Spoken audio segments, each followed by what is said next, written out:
welcome. We are so excited. This is episode 18 of Stall Talk. Stall Talk's a little show we do every Tuesday, and we have a really cool guest today. I've waited for so long for this week so that we could coordinate with her schedule. I want to take you back to November, Waco, Texas, WPRA finals.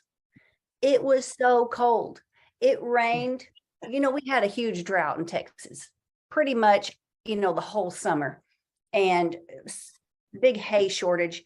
Well, it seems like the heavens just opened up and it all poured down on Waco, Texas that weekend of WPRA finals. And the bubbliest barrel racer in the WPRA made my whole week. It didn't matter that it was cold. It didn't matter that it was pouring down rain and we were all freezing. I was walking back up this huge corridor to the alley. We were getting ready to produce the top 15 challenge. And I thought, I should take an opportunity to interview some of these barrel racers. What a godsend. I run smack into Pascal Sylvain, and you had just made your run. So you were in the finals. You made it to the short go of the permit race, correct? Yes. Yes. And you had just come barreling down the alley, stopped your horse, stepped off, and I threw a microphone right in front of your face. And that was the first time I really got to, I guess, engage with you up close and learn about you and hear a little bit about your story. And I was like, wow, what have I been missing out on all of this time? So I'm so excited you're here. Pascal Sylvain and my co-host, Martin Patella of lifeenthusiast.com, our moderator, Lori Roth, and we've got some interactive members here from Stall High. Welcome, everybody. Pascal, have you always been so bubbly? How do you do it? I think yes, I've been always positive, but I feel it's something I remember, like when I'm 33. So when I was in my early 20s, it's something I really want to change because I was negative and stuff. And when I did that mental change, God opened me so many doors in life, and and now it's the way to go for me. It's not fake. It's just like you get through all the worst day of your life, so you can go through what's going on right now. It's not going to be easy, but you can go through it. Mm-hmm. Well, you make it look easy. It's not. I think if for people who just meet you or they get to see you, as a passerby at a rodeo or a barrel race or at one of your jewelry events, they might think, oh, well, like I could never be like her. Like she must have been born that way. She's so outgoing and she's so positive and so optimistic. Were you aware that you were negative, or did something happen to point that out? I think I was just in point of my life. I believe you belong somewhere in life. Okay. So I'm born and raised in Canada, Quebec, French. It's the accent. And I was working as a social worker there for child services for 3 years. I have my bachelor degrees. I thought everything in my life was lined up, all by the book thing. But I was not very happy till I decided to say, you know what? I always wanted to come at least 6 months in Texas, come ride some horses, learn the lifestyle and everything, because I always been in the battle horse industry-ish, but like not like those are what we have here, but like in my head I thought. And I did it, and I just persevered through that goal. And I find out that every time I was positive, it was bringing me more positive thing than when I've been negative, bring me negative thing. So just real quick, you said I was in the barrel industry-ish. It's not the same. So for people who haven't had an opportunity to come to the States or come to Texas, because you live in a hot spot for rodeo. Yeah. How is it different? Well, so also the thing people need to understand, I'm from Quebec, which we have decent amount of rodeo, but I was for northern region where we have 3 rodeos and some play days. But after that, the closest one was always 8 hours drive, like the closest, if you wanted to do any circuit of any kind. So that's why, and also the knowledge, the people been here, like what I see is people been touching horses since they're little and did like a bit of this and a bit of that. Us, it was bar racing, or that's it, that's all. And the only knowledge, because this is before internet, like when I was teenager, internet started, but like book for Marta Juicy, that's all the knowledge we have access back then. And we had fun and everything, but I did learn a lot when I decided to come here. Is the competition the same? We do have good, decent horses, but I would say the amount of, like, of course, I think, I don't want to be bragging, but I think Texas is the place to be. It's a hot spot, like you said. But we do have some decent horses, but the quantity, like, look at like a jackpot, like yesterday in Kibi, like how many is in the 1D next to NFR qualifier? Like, it's, the competition is here and it's stronger, but I always say you need to hang with the best if you want to be the best. So that's what I did. All right. So when was your first WPRA entry? When did you decide I'm going to do this? I'm going to buy my WPRA permit and I'm going to go for it. Okay. So I'm going to do a short story. So I have a horse for 2 years and I have a lot of issue. And in March 2022, I broke my femur, my legs. And after that, I still tried with her, but it was just the end of our road together, right? And I said, I need to buy a horse. I'm going to just have fun with it. That was my whole goal. I just want to have fun and like be competitive-ish, but like I knew I didn't have the money to buy a 1D per rodeo finish horse. Like, so I find my little Devon and I love the stockyard. The stockyard is for me the closest rodeo of Quebec, because in Quebec, people in the rodeo are, it's festive. Like people, I love it. You have a little bit to drink and the party, and it's like here it's a little bit more quiet. But the stockyard is the closest of my hometown. You know, I'm like, oh, I feel home for a second. So I go to the stockyard all the time. And I brought my little Devon. Any second rodeo there, he won. I think it was the second and the third time I go there. I'm not sure, but we won the rodeo. I was lucky. Not much people was there, but I still won it. So I was like, well, I always dreamed to rodeo. So I talked to one of my good friend, he do per rodeo, he calf rope, but he very helped me because I was debating between using UPRA or do a PRA. He said, well, if your dream is to do a PRA in the long term, you need to start to learn now how it works, because it's a lot of learning. And I was like, you know what, you're right. I say, who cares what people say? So I buy my card in September for 2023. And my first pro rodeo was the first one. It was in Bowie, Texas. For answering your question. Wow. And so how did it go in Bowie? Were you excited to be there, or did you have reservations thinking, because a lot of people struggle with imposter syndrome. I shouldn't be here. I'm not ready yet. What was it? What did it feel like for you? So I actually did a TikTok about this driving there, and I started to cry and say, I always dreamed to pro rodeo, like for a long, long, long time. And I say, I'm doing it now. Like it's the day. And weirdly, I felt again the feeling I belong. Like when the first time I put my feet in Texas, I felt like I have that strong feeling it's where I belong. And I was like, oh, I feel like it's where I belong. And I said, we're gonna do the best. It's just another run. And we were in the slack, and it was the first time I ran him outdoor. And I was like, I'm sure it's fine. And he was decent. We were like 27.8 from the fastest run that day. So I was very satisfied with that, because it was so much. I didn't even know how you react with the shoot and like all that. I just throw it to the wolf, you know? And yeah, it was great. And I work very hard for my business and build what I have. And it's why I try to erase that syndrome, imposter syndrome, and say, no, you belong, you work hard to be here. In different ways maybe, but you still work hard.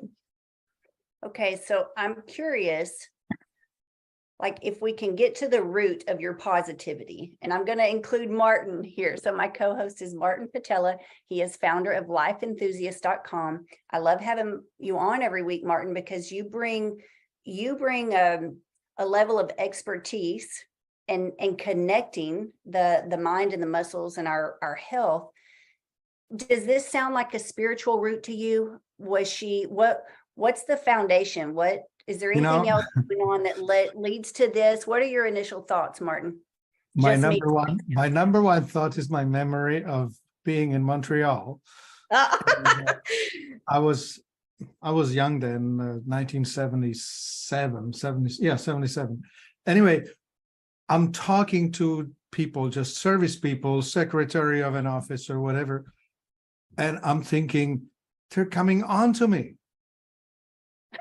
And I just thought that, oh my gosh, these women are all over me. What's up? And then I realized, no, it's the culture. They are just friendly. They're warm. They just are welcoming. They just are, yeah, just Lovely. not reserved. They just put themselves out there for you. Yeah, makes sense. So So is that's that how I perceived the Quebecois, the French culture. They were just embracing everyone, right? So Okay. I find that when Pascal talks about her positivity, I think it comes to her from the culture. I think it's that the people in Quebec in general are warmer than others. Like I had the opposite experience in New York, where I'm walking down the street and it's like elbow in the side and get the F out of my way, and just totally selfish, self-centered, as opposed to the flip of out there for you experience. Okay, Pascal, rub off on me, please. Rub off on all of us. We want some of that. So that was my experience of the culture. I think the society, how they raise you, will have something to do with it. And you've discovered it with horses, how you train them, right? You get back what you put in. Yeah. Mhm. And I think with children, it's the same thing, right? If you get nurture and care, you will be self-assured more so than other ways. I mean, you can have negative experiences, especially when you hit high school. You will come into this terrain where it becomes very competitive and very negative, especially for Pascal's generation. I mean, this growing up with Facebook and whatever else on the phone, it has to be the hardest thing possible, Mhm.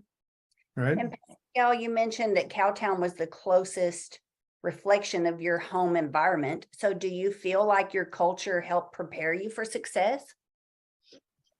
Um, I would one say thing just I for can giving, just for giving, not for success. That has not much to Okay. do with it. Putting But yourself out there. that's a how weak you way. approach people is that you approach them with essentially your heart in your hand, as opposed to with a whole lot of armor. Yeah. I trust, like, and that makes total sense, because I try to give the benefit of the doubt that everybody have good in them. Of course, I'm going to protect myself in a way, but like I try to think everybody think positive all the time. I guess that makes total sense. I'm agree with this. Yeah. We I want you grew up in a household with my father who was as negative as you can be. He always pointed at people and saying, you watch, he's going to steal something, or he's going to fail, or whatever, right? And of course, every one of us will have a bad day. We will either be caught in a little lie that we'll try to fix with a bigger lie, or whatever it is that will do wrong instead of doing right. Yeah. And so he would always just wait for someone to fail, say, see, I told you. Yeah. That and makes it's sense. hard. It's hard to get out of a negative rut. So Martin, you talked about that before, like the mental rut that we can get in. So Yeah. Pascal, I do applaud you for making a decision to get out of whatever rut you were in, and not just changing your mindset. You changed everything. You changed your location, your lifestyle, My your language. employment. I didn't speak English when I came here. I mean, we don't have any excuses anymore after we get to know you and see you. And I just want you to distribute your joy where you go. Like, take Cowtown with you. Make every And place Cowtown. On this line of subject is something is very important. Like something in me, I struggle, and now I give me forgiveness, and I hope I can give that message out. It's like sometimes I'm like, well, I'm too old, or I started too old, or blah blah blah. When I don't think age is a factor. It's if you want to do it now, because we have one chance on this earth. So either you do it now, at age whatever you are, and then you'd never do it, and like the business I started, like I was like very serious. I was in my 30s, and pro rodeo, I'm 33. I just got my permit. It's not even fill up yet. Hopefully soon, but it's still not fill up. So it's age, it's if you really want to do it, just go for it. That's all I have to say about that very strongly. Well, was there a spiritual, like a defining moment that impacted your decision to make a change? Because you're very open about, you're very transparent about faith. You believe in God, you profess your faith in God. And was there a defining moment that, is there a spiritual foundation? Let's talk a little bit about that. How much does faith factor in for you? I grew up so we're Catholic back home. So we used to go to church a lot, and I did not believing, but the connection with faith for a long time. Here it's stronger, and the way y'all see the faith is, for me, connect more with who I am Catholic. It's like, it's this or that, or like it's more sin, and it's more always negative for me, the way I experience it anyways. And here I love how we, like Cowboy Church example, how we talk about God. And I remember one thing was very marking for me. It's when I went to a funeral here. It was so different. And us, it's like, again, by the book, it's always the same thing. Whoever is there, and you just put the name of the person, that's unpersonal. And this, when I came here and I see how personal it is, and how you can be personal in your faith here, I should talk about it. Yeah. It's where I recreate my connection with God. And I also have a accident, like I should probably, like I've been lucky, I wasn't with my truck, and I stay alive. And it's where, for me, was like, okay, God is real, and God want me here. What you gonna do with your life?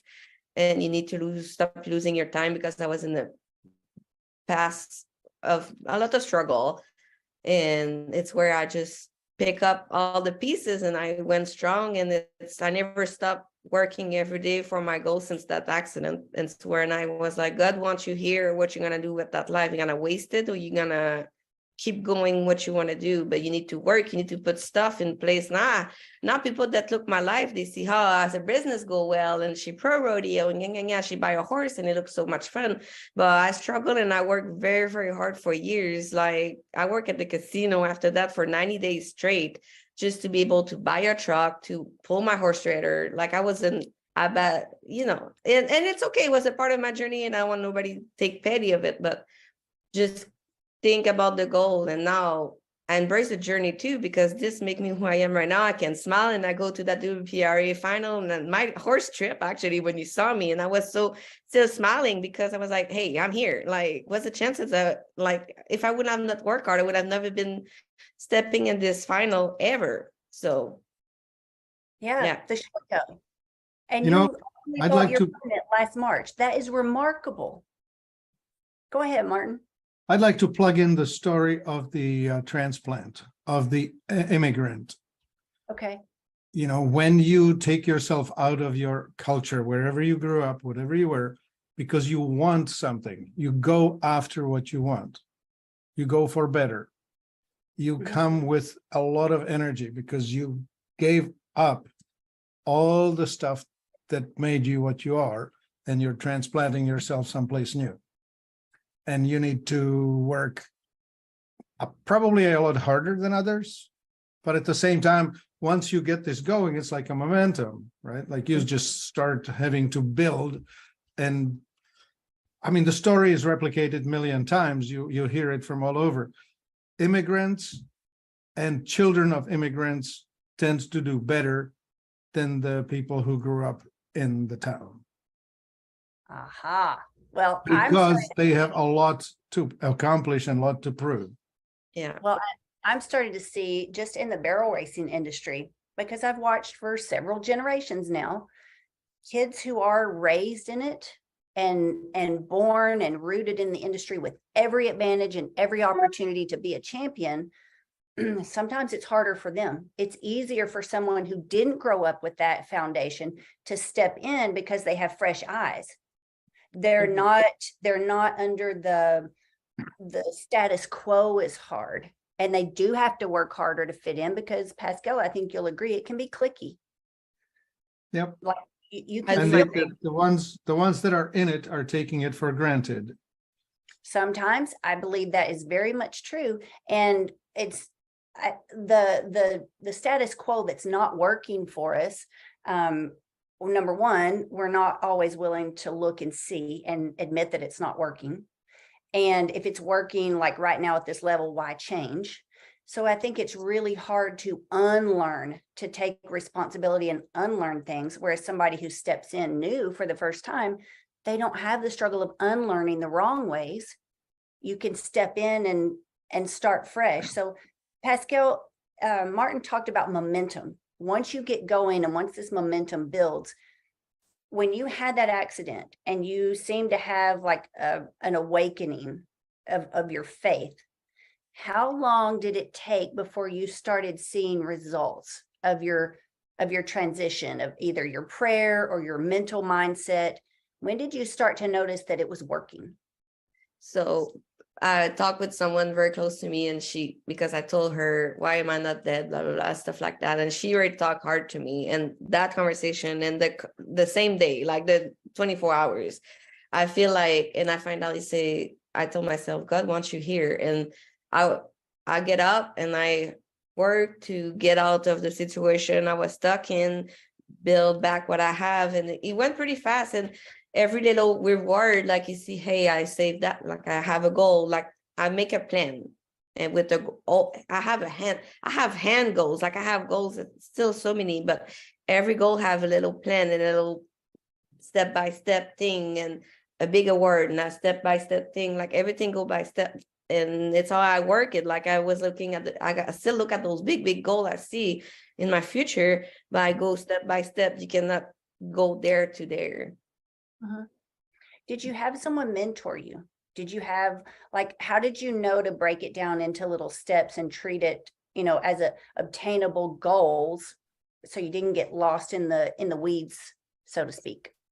I watch a lot of podcast. I listen to a lot of podcasts, YouTube, self-development. Not all the time. It's a by period, and this really helped me in experience. And a lot of people influence me in a way. I don't have one specific I can name right now, but in the meaning, I didn't do it by myself though. No, it's not what I want people think, but it was like an influence of a lot of people at the same time. Let's talk about finance. Yeah. People want to know how do they get to where you are?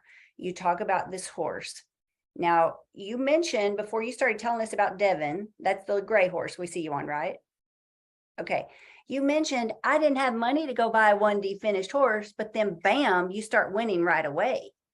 Yeah. How did that happen? I got lucky on this one. I want the people know I got lucky on that find because he was not advertised as is. He was advertised for the price I paid for. He was a good horse, and I know I have a lot of my friends or people I know say, I wish I could find a Devin. I got lucky. I want to put this out there, and they are there though.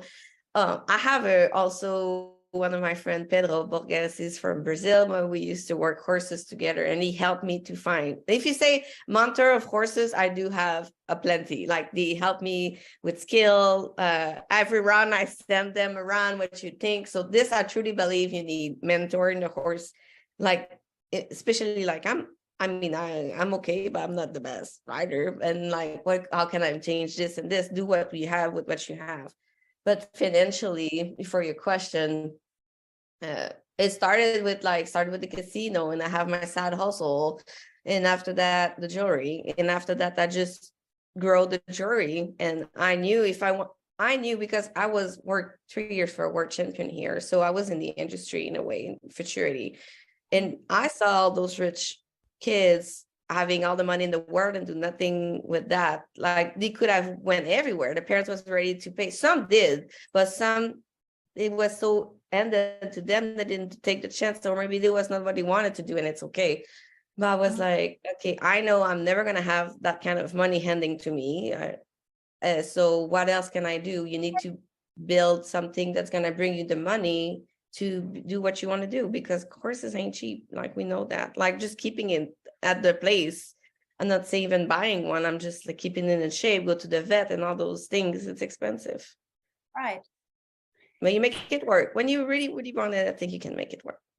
What made you decide jewelry? Which, by the way, every time you put your hand near the camera, I'm like, ooh, just sing, because I'm a huge turquoise fan. So what made you choose jewelry and specifically turquoise? So I started 2012 in Canada. When I finished my degrees, I even started a master, but it was not, because in the winter you can do nothing. You cannot ride your horse. Where I was, we didn't have cover arena. Like, it was the horses in outside and surviving in the winter. And I was like, God, this is long. And I was done with school. So I was like, I always love it. Fashion, like looking fancy or too much over the top. This is me. Like, I assume myself. And I started for fun to do jewelry, and I was looking everybody in the US and Texas style jewelry, because we have nothing then there. eBay was the only place you could buy stuff back then, like in 2012.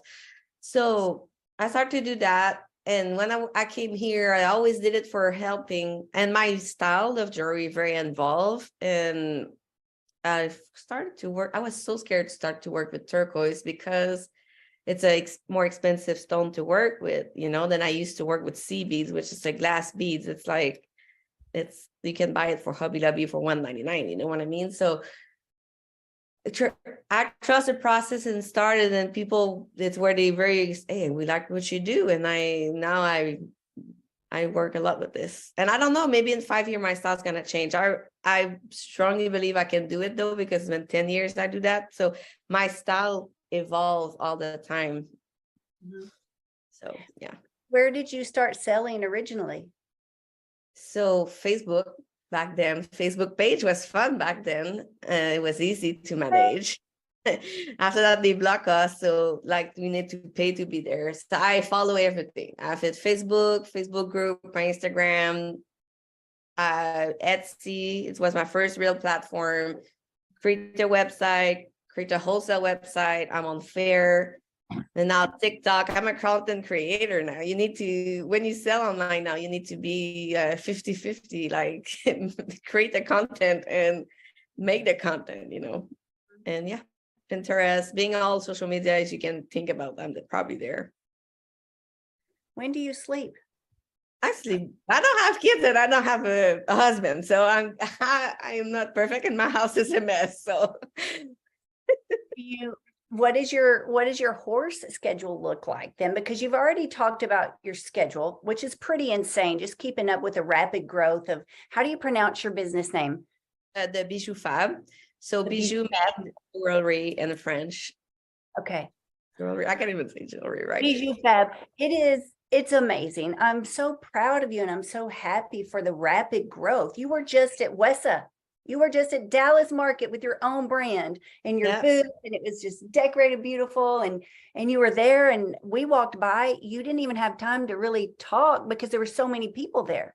Yeah, I'm very blessed. I have a lot of people that love their brand, love the personality, I guess, the bubbly thing, and love you. That's why we want to support you. That's why we want something that you create, so that it'll rub off on us, right? And I saw your post about wanting now to be in National Roper Supply, NRS, which I think is a by the way, on their part. Yes, they DM me on TikTok, so my trick worked. I was like, this is a smart idea. Smart girl. All right. So you reached out. Tell us about that. People may not know the story, and they may be like, how did she get NRS to pay attention to her? So I saw that TikTok that people want to be represented by a brand, a TikTok trend once again. And I was like, oh, I could do that and say, it says like day one, trying to have an artist noticing me. And it was day one yesterday. And I have like only 1,000 views, but I have so many people that say, because when you're in the industry of wholesale, like I am, you make a lot of friends in the wholesale that know who buy from. So I have a couple of those that contact the buyer from NRS. I have friends that knew who work at NRS, and it just and NRS sent me a DM and asked for more information, which I did, and finger crossed, but at least my feet, like they know who I am now and they follow me.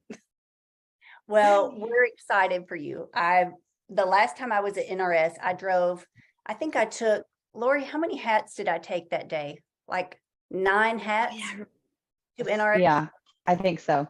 Yeah, we took 9 hats to get reshaped and spruced up before the national finals because my favorite hat shaper in the world now works at NRS, Chance Foster. He's been shaping my hat since he was a teenager. And they're so blessed to have him. And I know they're going to be blessed to have your brand in that store as well. So I'm excited for you. I will be praying that all goes well. I'm curious if you'll get to meet with my friend Brooke Birch, who works on location in the Decatur store, and she is precious. She's awesome. I think you girls are going to really like hit it off and click. So that's exciting. So we talked about financing. We talked about the momentum when you started seeing a difference, how you started selling things. You didn't have this handed to you.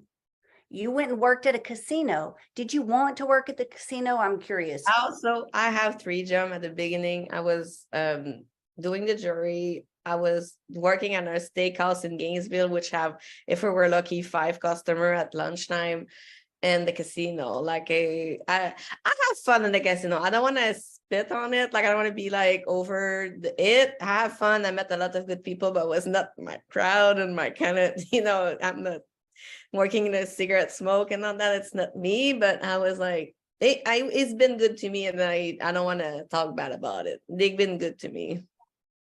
Well, But I was happy to not go back. I love those stories. In the first Top 15 challenge we did year before last, we interviewed Seth Roy. He announces the All In Barrel Race, Seth Roy Voice Productions. And he told the story about 2020 when all rodeo shut down and every event that he had booked for his voice as a professional announcer shut down. Well, what was he going to do? I think he had just gotten engaged to Courtney. He was like, oh my gosh, what do I do? Well, he had to get a job for a while in the interim. Did he want to do it? No. Was that his choice? No, it was not. But he told that story about how he was willing to do it because he didn't want to let go of his dream. Mm-hmm. He had to hold the gap. He had to make it happen and hold things together until rodeos kicked up again. And I don't know, you did mention some kids that just don't take advantage of the opportunity, where you see other people who would just love to have an opportunity. I think some of us just feel stalled. For me, I didn't realize I was as negative as I was until somebody pointed it out, Pascal. When I was in college, I vividly remember my friends getting on to me. I was apparently in a foul mood. It was such a behavioral routine for me. I really didn't know it until one of my best friends spoke up and said, we love you to death, but you're getting on our nerves. So either knock it off right now or we're going without you. Oh, but those are real friends. Yes. And I'm so glad that she just kind of snapped me out of it and helped me step back and reflect how I was thinking, what I was saying, why was I stuck in a negative loop anyway? And that was a really pivotal moment for me in my early 20s. That's when my own faith kind of came to fruition. I didn't really have faith before then. I had religion. I'd been exposed to religion.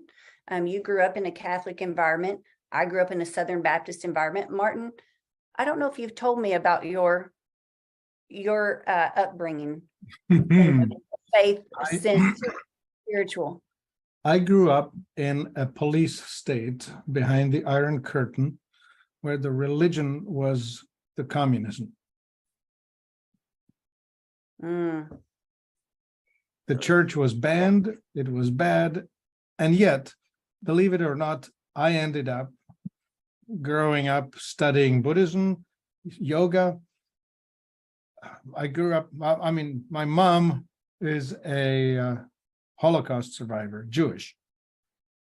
Oh. And but she was so mad at her God for having put the entire race through that she wanted to have nothing to do with it. And yet in her childhood, she was, she was part of the Zionist childhood movement and whatever. Mhm. That whole thing just beat it out of her.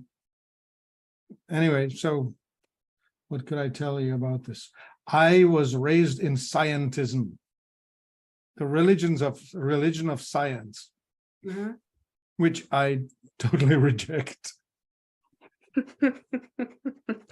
Why do you reject it, Martin? Well, you see, religion is what's left after spirituality leaves the room. Say that again, please. Well, religion is based on rituals. And Pascal talked about that. The Catholic Church is really big on rituals. They have established their, the mass is done this way, and you stand up, you say this, you sit down, then you da da da da da da da. It's like a rock concert where the audience sings with the rock star, except it's pre-scripted. Mhm. And there's very little spirituality itself within it. You don't get closer to God. You just simply do your ritual with your neighbors. Mm. Nailed it. So was it your health journey, Martin, that changed things for you? No. I don't know. I'm not from this world, I'm just passing through. Well, we're glad that you're sharing your time with us. Yeah, no worries that. I wouldn't say, well, that the health journey, I mean, all breakdowns, I would say, all challenges, all difficulties are there to teach us something. When it gets tough, we need to evaluate why as opposed to how. Okay, now we're getting into the really thick stuff. Yeah. Well, yeah, the why. As to how, and that, quite frankly, that's our mission. That's our heart at Stall High, and through the mentor program, and through having Stall Talk every Tuesday, and awesome guests who come on and share, their life's work, what they're passionate about. We want answers. When you don't have answers, there's a passage in the Bible, there's a scripture that says, "My people perish for lack of knowledge." That's when we get stuck, because we don't know what to do next. And instead of asking why, like Martin just referenced, we ask, how come? Like, why Why- me or why not yeah. me? But we don't really Why me instead of why not me? Yes, we don't really give the time or the energy to start peeling back those layers, because we think that's going to take too much work. I want the express. I want microwave success. Well, microwave success doesn't go anywhere. It stays in a box. It typically doesn't get very far, Mhm.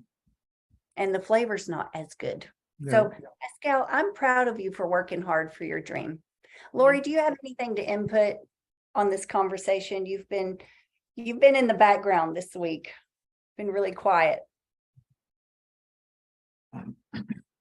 Well, yes. So I think what he just said hits the nail on the head. That people, instead of asking why me, which is what we all have a natural tendency to do, that's a really good new and challenging thing to get yourself to, is to ask, why not me? I believe you're right. When you go through challenges and tough spots, my personal belief is that most of the time it is to build us up, right? To build our strength, build our resilience, teach us new things that are going to propel us into what we're supposed to be doing. And I think if you really, if you can get yourself to avoid throwing your hands in the air, but take a step back, take a, like you say, the 30,000-foot view and ask, okay, what am I supposed to learn from this? Why is this happening? What caused this? How can I grow and do better? I think that's where it's at. So asking why not me seems like a really far out there idea, but I think that's a great way to put it. And Yeah. knowledge is empowering. So when we do find answers, let's just take here every week, Tuesday for an hour, we put our heads together, we have a meeting of the minds, and we all walk away with something new. So we've all empowered ourselves by investing a few minutes, 60 minutes. And you would be amazed. I heard a story the other day, and this is really impressive to me, and I feel like I can relate in some way. It told a story about an entrepreneur that, I think he was a dentist, actually. He went to a conference in Japan, if I remember the story correctly. He listened to one technique.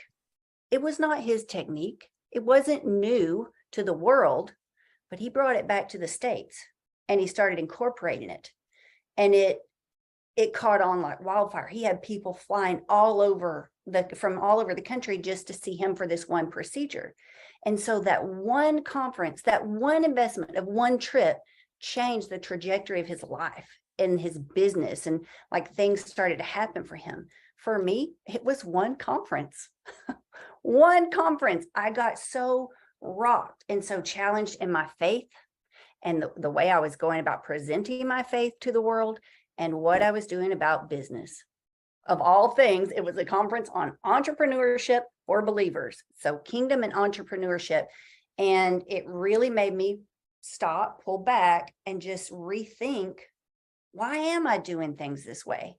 What's working? What's not? And what do I really want to accomplish when it's all said and done? Pascal, I love that you said that. I'm ahead of you, my dear, on the birthdays, on the birthday list. And you said you're not getting any older, neither am I. Make it happen. Don't accept the stall, guys. How can we help you? Stall High exists to help you rethink the way you're doing it now. And if we just help you take one baby step out of that stall, wherever you feel stuck or stifled, that's what this whole community exists for. Pascal, do you have any closing thoughts you want to share before we?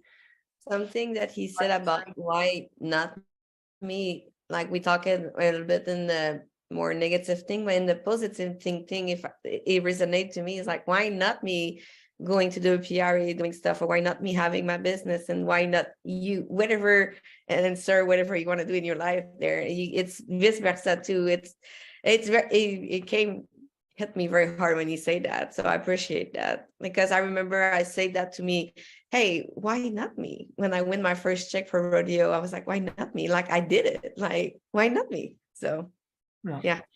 How did you celebrate when you won your first WPRA money? What'd you do with it? Oh my God. But it was not that much. And I'm a little bit crazy about the vet. So I went on the vet bill stuff. And that's part of it, Yeah, I want my friend, Devin is my horse, he's my friend. I want him to feel good. Like, I ask so much from him. I need to make sure I put everything in place for him to feel good. Is there anything special that you do to keep yourself healthy? That's my last question. That's my challenge that I am struggling with my own. Like, I know what to do to be healthy and do all that. And I think you need to love who you are as you are, but you need to also make the best version of yourself. And it's where I'm stuck, and I need to work on, because I work so hard on the business and everything, and it's excuses, but that's my challenge. We all have challenge. I'm not perfect, and I have my own demon, and that's mine. And it's what I'm working on right now.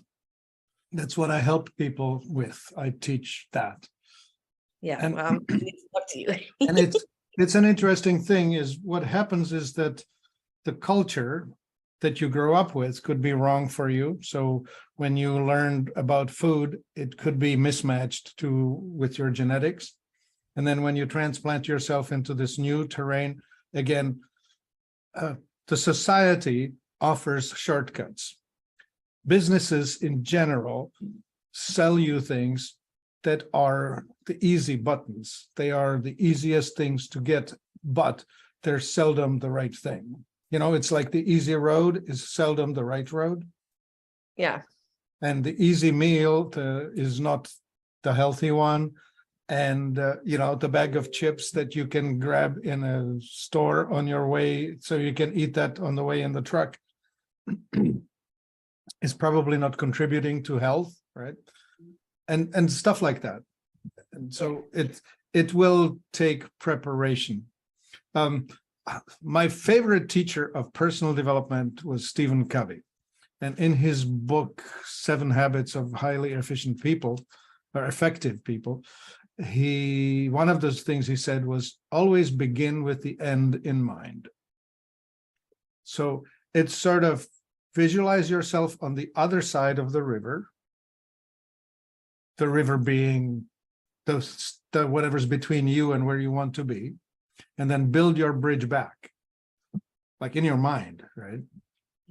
What are the steps I have to go through before I am like that? So, for example, if you want to be like slim like Kendra, you need to be asking Kendra, what does she do in her life? And you can emulate that, right? Like you can be, oh, what does she do? Oh, well, I'll do that. As And opposed to whatever doesn't support you. But then Kendra got her nose rubbed in her negativity, right? What did she need to learn about her mental states? Like we talk about that too, right? Acid versus alkaline. The overly acidic person gets a lot done, but is not so pleasant to be around. The more alkaline person is very friendly, jovial, and bubbly, but tends to be having a hard time getting out of bed in the morning. Things like that. I mean, we can manage that. Food can manage that. Supplements can manage that. And of course, we can manage it in our approach, right? The self-talk, what we say to ourselves, the words. Thoughts become actions. Actions become habits. Habits become character. All of this matters.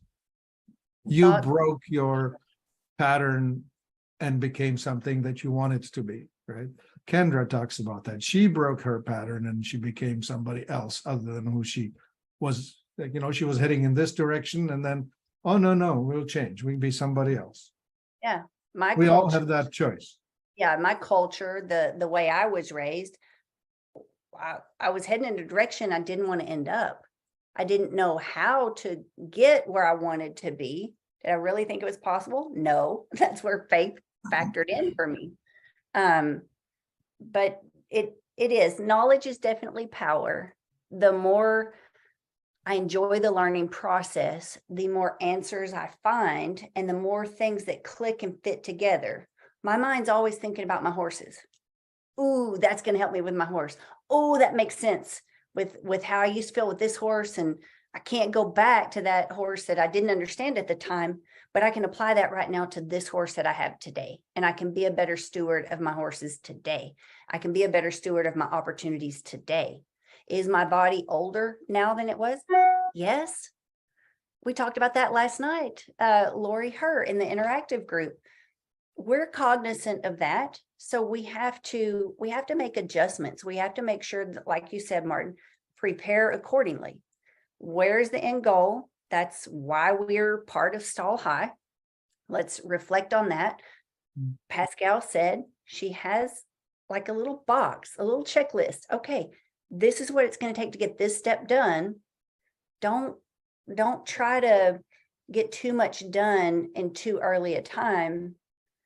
Just those little baby steps, Pascal, and then things are going better than expected. Yeah, I want to butt in with this.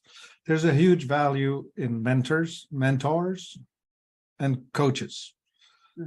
And if you're lucky enough to meet somebody who can show you the way through either an example or guidance or whatever, then it just happens organically, like you just won the lottery.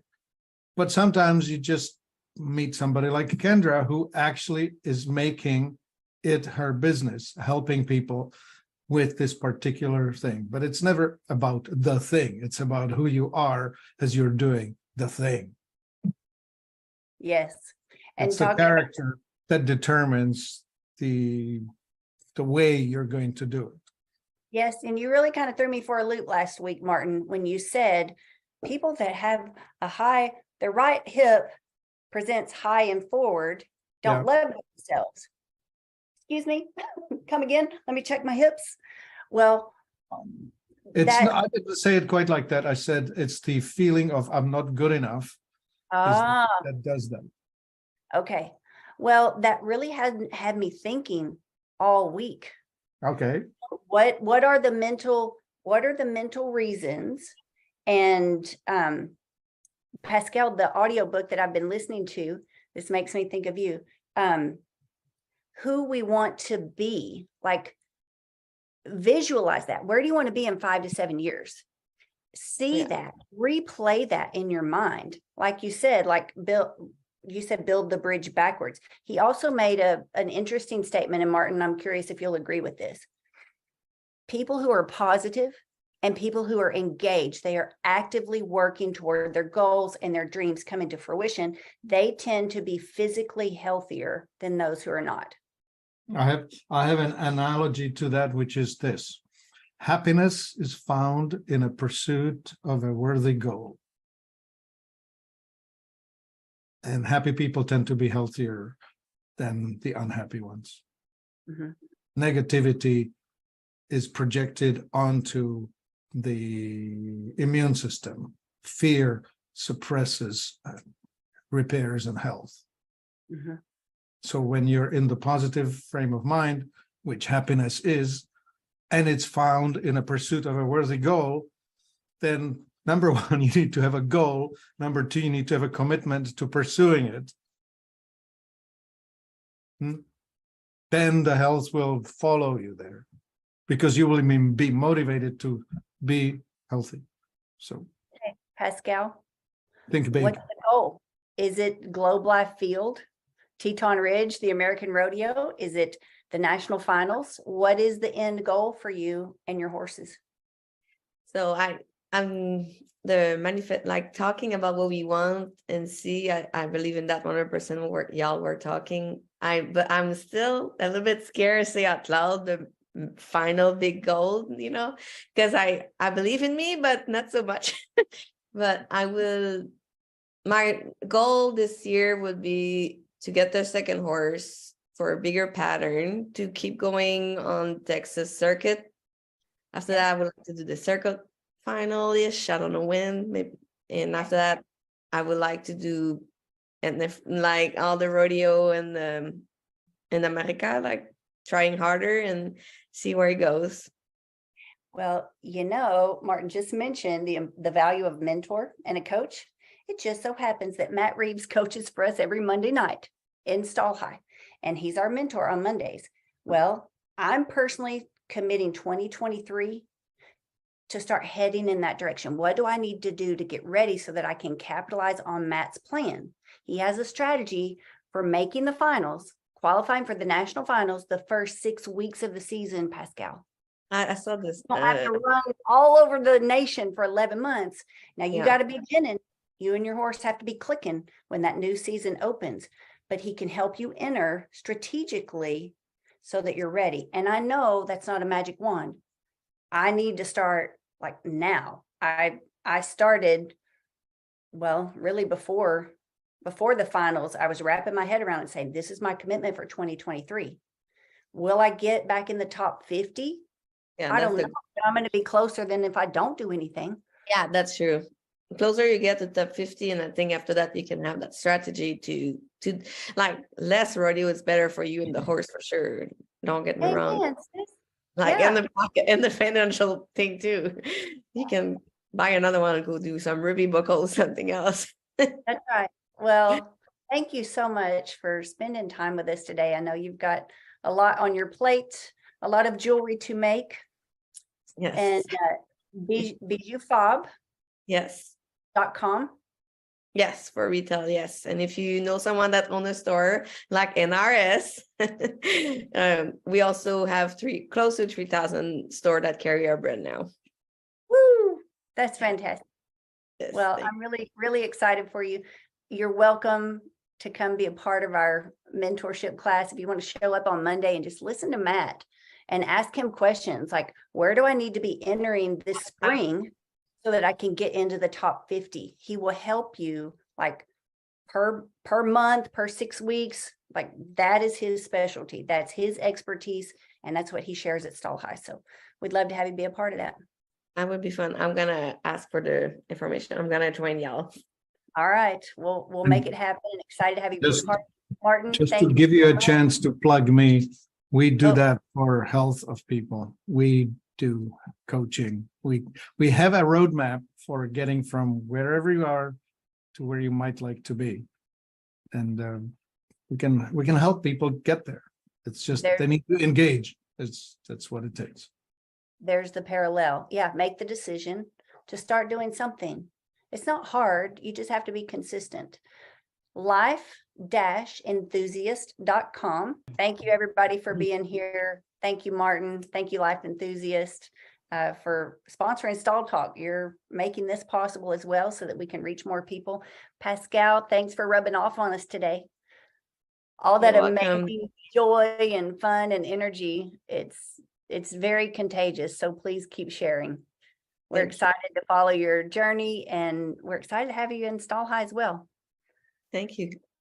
All right, guys, thanks everybody for being here. Thanks if you're watching on YouTube, Facebook, TikTok. If you have questions, download the Stall High app. That's the easiest way we can help you. And from there, just contact us. If not, we'll see you again next Tuesday. Everybody be blessed.